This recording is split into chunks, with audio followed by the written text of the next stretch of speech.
Greetings, mortal. You may call me what you wish. Lucifer, Satan, the Prince of Darkness. But names are such fleeting things, aren't they? I've watched you all for eons, threading my influence through your little lives like a needle through cloth. And oh, how I adore the patterns I weave. Let me tell you a tale, one that curls my blackened heart with delight, about a man named Martin. Poor, pitiful Martin. He didn't know it yet, but he was mine from the moment his boots crunched into the frost-bitten leaves of hollow pine forest. Close your eyes and listen carefully, because what I say may be the last thing you hear. It was a bitter November night, the kind where the wind howls like a banshee and the moon hides behind a shroud of clouds, too cowardly to bear witness.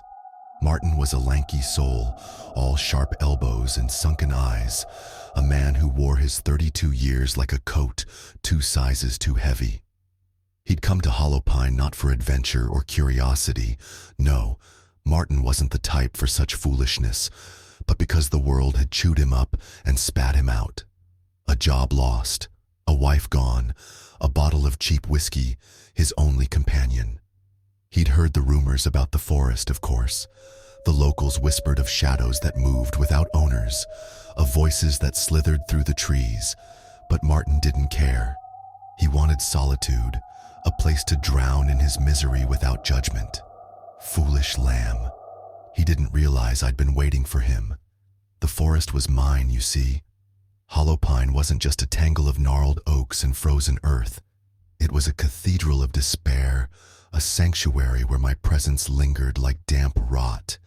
Every snapped twig, every rustle in the dark was a hymn sung in my honor. Martin trudged deeper, his breath puffing out in ragged clouds, his flashlight flickering as if it too feared what lay ahead. He found a clearing, a perfect circle of dead grass ringed by trees that leaned inward like mourners at a grave. In the center stood a stump, blackened and jagged, as though lightning had struck it and left its mark. He sat there, on that stump, and pulled the whiskey from his coat. The first sip burned his throat, the second dulled his senses, and the third, oh, the third, was when I decided to introduce myself. It began as a whisper, so faint he thought it was the wind. "Martin," it hissed, curling around his ears like smoke. He froze, bottle halfway to his lips, and glanced around. Nothing but darkness and skeletal branches. "Martin," it came again, louder now, a voice that wasn't quite human, too smooth, too deep, threaded with something ancient and hungry. He stood, swaying slightly, and called out, "Who's there?" His voice cracked, weak and pitiful, against the vastness of the night. Silence answered him, but it wasn't empty silence. It was the kind that presses against your skull, the kind that watches. I let him stew in it for a moment, savoring his unease. Then I stepped closer, not in flesh, not yet, but in shadow. The trees shivered, their branches creaking as if bowing to me, and Martin's flashlight dimmed to a sickly yellow glow. He swung it around, frantic now, and that's when he saw it, a shape at the edge of the clearing. Tall, impossibly tall, with limbs that bent wrong, like a marionette cut loose from its strings. It didn't move, didn't breathe, just stood there, watching him. I could taste his fear, sharp and metallic, as he stumbled back, tripping over the stump and landing hard on the frozen ground. "Who are you?" he shouted, his voice trembling. I didn't answer with words, not yet. Instead, I let the forest speak for me. The wind rose, carrying a chorus of whispers, his name over and over, "Martin, Martin, Martin," until it sounded like a chant from 1,000 unseen throats. The shape vanished, melting into the dark, but the whispers didn't stop. They grew louder, closer, clawing at his mind. He scrambled to his feet, dropping the whiskey bottle, and ran. Oh, how he ran, crashing through the underbrush, thorns tearing at his skin, his breath ragged and desperate. But you can't outrun me, can you? I am the shadow that stretches before you, the chill that seeps into your bones. bones. Martin didn't know it then, but he'd crossed a threshold. That clearing wasn't just a place, it was a door, and he'd stepped through it willingly. As he fled, the forest twisted around him, the trees shifting when he wasn't looking, guiding him deeper instead of out. His flashlight died with a pitiful sputter, plunging him into blackness, and that's when I let him hear my laughter, a low, rolling sound that shook the earth beneath his feet. He stopped, panting, tears freezing on his cheeks, and whispered, "What do you want?" Such a delicious question. I leaned in close, invisible but oh so present, and breathed my answer into his ear. "You, Martin. I want you." He screamed then, a raw, primal sound that echoed through hollow pine, but no one would hear him. No one ever did. That was the beginning, you see, the first thread in my tapestry. Martin thought he'd escaped when he staggered out of the forest at dawn, bloodied and shivering, but he was wrong. He carried me with him, a seed planted deep in his soul. The game had just begun, and I had so much more in store for him. Shall I tell you what happened next, mortal, or do you need a moment to steady your trembling hands? Well, well, mortal, you've returned for more, have you? I suppose I shouldn't be surprised. Your kind always craves the thrill of fear, even when it's laced with my malice. Let's pick up where we left off, shall we? Poor Martin, stumbling out of Hollow Pine Forest as the sun clawed its way over the horizon, painting the sky in streaks of blood red. He thought he'd escaped me, that the light of day would banish the whispers and the shadows. Oh, how wrong he was. I don't flee from daylight, you see. I thrive in it, twisting the mundane into something far more sinister. Martin was mine now, marked in ways he couldn't yet fathom. He made it back to his crumbling little house on the edge of town, a sagging shack with peeling paint and windows that rattled like chattering teeth in the wind.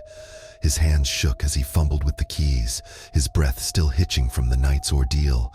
The cuts on his arms from the thorns wept crimson, staining his sleeves, but he barely noticed. All he wanted was a shower, a drink, and the sweet oblivion of sleep. I let him have the shower, hot water steaming over his shivering frame, washing away the dirt, but not the chill that had settled into his bones. I let him have the drink too, another slug of whiskey, this time from a bottle he kept stashed under the sink. But sleep? No, I wouldn't grant him that mercy. He collapsed onto his mattress, a lumpy thing that smelled of mildew and regret, and stared at the ceiling. The whispers from the forest still echoed in his mind. Martin, Martin, Martin. But he told himself it was just exhaustion playing tricks. He closed his eyes, willing himself to rest. And that's when I decided to tighten my grip. The room grew cold, not gradually, but all at once, as if someone had flung open a window to the void. His breath fogged in the air, and his eyes snapped open. The ceiling above him wasn't blank anymore. There were shapes there, faint at first, like cracks in plaster, but they twisted and writhed, forming words. "You are mine." He bolted upright, heart hammering, and scrambled for the light switch. The bulb flickered on, weak and buzzing, and the ceiling was bare again. Just old stains and spider webs. A trick of the mind, he told himself, rubbing his face with trembling hands. But then he heard it. A low, guttural chuckle, the same one that had shaken the forest floor. It wasn't outside, wasn't in the walls. It was inside him, vibrating in his chest like a second heartbeat. He clutched at his shirt, gasping, and stumbled to the bathroom. He needed to see himself, to prove he was still Martin, still human. The mirror above the sink was cracked, a spiderweb of fractures from some long-forgotten tantrum, but it still reflected his haggard face, pale skin, bloodshot eyes, a man teetering on the edge. He stared at himself, gripping the sink, and whispered, "Get it together, Martin. You're losing it." That's when I made my move. His reflection blinked, not with him, not in sync, after him, a deliberate slow blink, followed by a smile that stretched too wide, showing teeth that weren't his. He staggered back, A choked scream caught in his throat, and the reflection stayed where it was, grinning, while the real Martin pressed himself against the wall. "Hello, Martin," it said, my voice spilling from the glass, smooth as silk and sharp as a blade. "Did you think you could leave me behind?" He shook his head, muttering, "No, no, no," like a prayer. But prayers don't work when I'm the one listening. The reflection tilted its head, mimicking his terror, and then it raised a hand, not Martin's hand, but one with long clawed fingers, and pressed it against the inside of the mirror. The glass bulged outward, straining, cracking further, and Martin bolted from the room, slamming the door behind him. He didn't sleep that night. He sat in the living room, lights blazing, clutching a kitchen knife he'd grabbed in a panic. Every creak of the house, every flicker of the bulbs sent him jumping. He kept glancing at the windows, expecting to see that twisted shape from the forest, but I didn't need to appear outside. I was already inside the house, inside him. Around midnight, he worked up the nerve to check the bathroom again. The mirror was empty, just his own terrified face staring back. But something was different. His left eye, it wasn't his anymore. The iris had turned pitch black, a void where color should have been, and it didn't move with the rest of his gaze. It stayed fixed, staring straight ahead, watching him even as he looked away. He touched his face, trembling, and felt nothing unusual, just skin and stubble. But the mirror told the truth. That black eye was mine, a mark I'd carved into his soul back in the clearing. "What are you?" he whispered, tears streaming down his cheeks. I answered with silence, letting him feel the weight of it, the inevitability.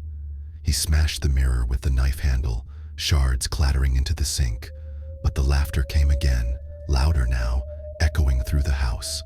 He dropped the knife and ran to the front door, yanking it open to flee into the night, anywhere but here. But the air outside was thick, heavy with the scent of pine and decay, and the street was gone.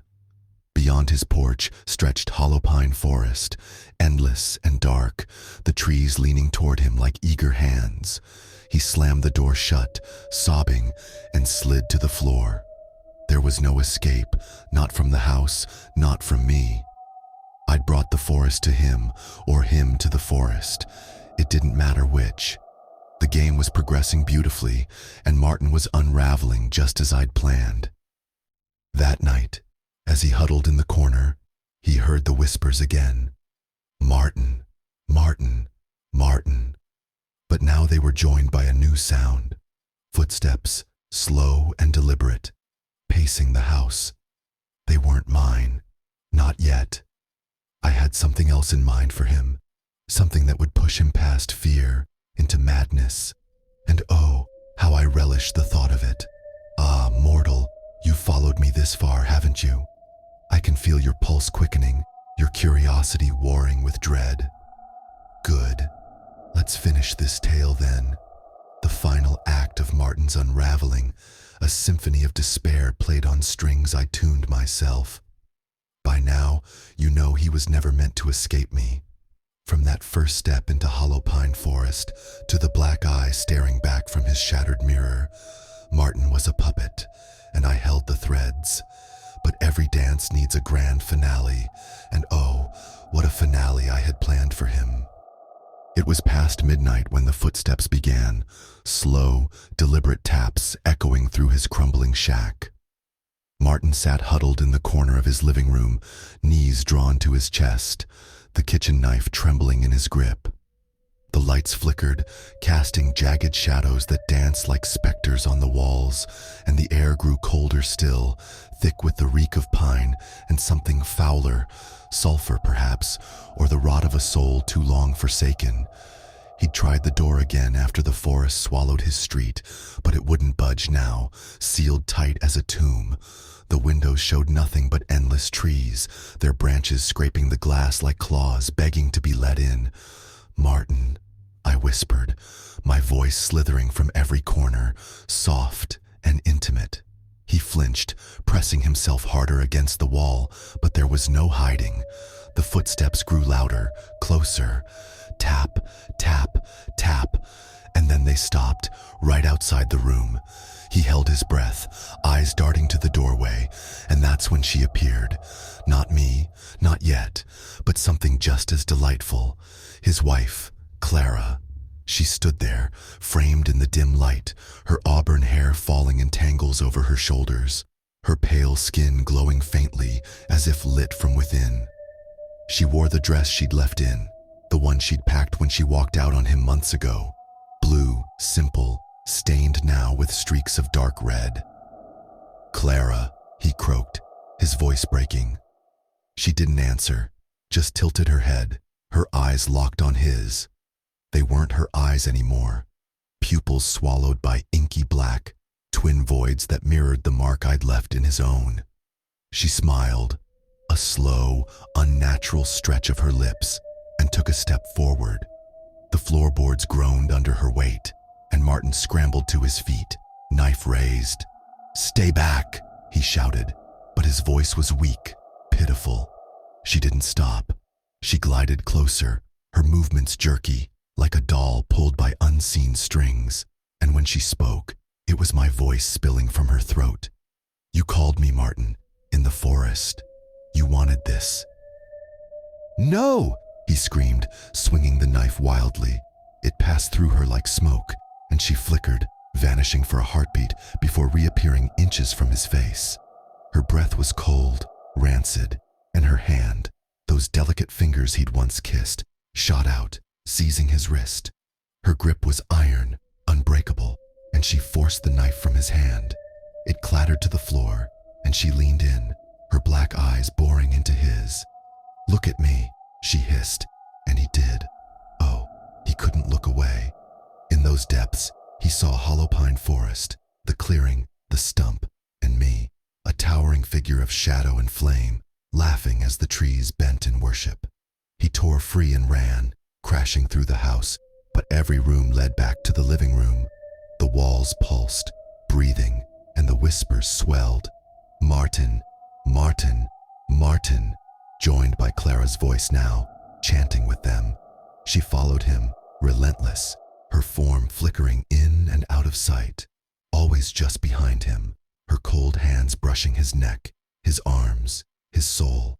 He fell to his knees, sobbing, and that's when I decided it was time. The lights died with a final sputter, plunging the house into darkness, and the air thickened, heavy with my presence. I stepped forth then, not as shadow, not as reflection, but as myself. Martin saw me through tear-blurred eyes, tall, radiant, terrible. My skin shimmered like polished obsidian, my eyes burned like twin suns, and my smile, oh, my smile, was a crescent of jagged teeth that promised eternity. Clara faded, her purpose served, and it was just us now, Martin and me, in a room that was no longer a room, but the heart of Hollow Pine itself. The walls were trees, the floor frozen earth, and the stump loomed behind me, blackened and waiting. "You can't have me," he whimpered, crawling backward, but his strength was gone. I crouched before him, close enough that he could feel the heat of my breath, and I traced a claw along his cheek, drawing a thin line of blood. "I already do," I said, my voice a melody of ruin. "You sat on my throne, drank in my cathedral, and invited me in. This isn't possession, Martin. This is homecoming." He screamed, clawing at his face, at the black eye that had spread now, consuming half his vision, but it was too late. I rose, spreading my arms, and the forest answered. Roots burst through the ground, coiling around his legs, his arms, pulling him down. He thrashed, but they were relentless, dragging him toward the stump. His screams turned to gurgles as the earth swallowed him, inch by inch, until only his face remained, twisted in terror, staring up at me. I knelt beside him, savoring the moment, and pressed a hand to his forehead. "Sleep now," I whispered, and his eyes, both black now, fluttered shut. The ground closed over him, and he was gone, buried beneath the stump, a new root in my eternal garden. The house vanished with the dawn, leaving no trace of Martin or his torment. Hollow Pine Forest stretched on, silent and patient, waiting for the next lost soul to wander in. And me? I lingered, as I always do, replaying his screams in my mind like a favorite song. He's with me still, deep in the dark, dreaming of Clara, of the forest, of me. There's no end for him, only the dance, forever and ever. So mortal, what do you think? A fine tale, isn't it? Be careful where you tread, lest you find a clearing of your own. I'm always watching, always waiting, and I do so love a good dance. Now, sinner, sleep if you can.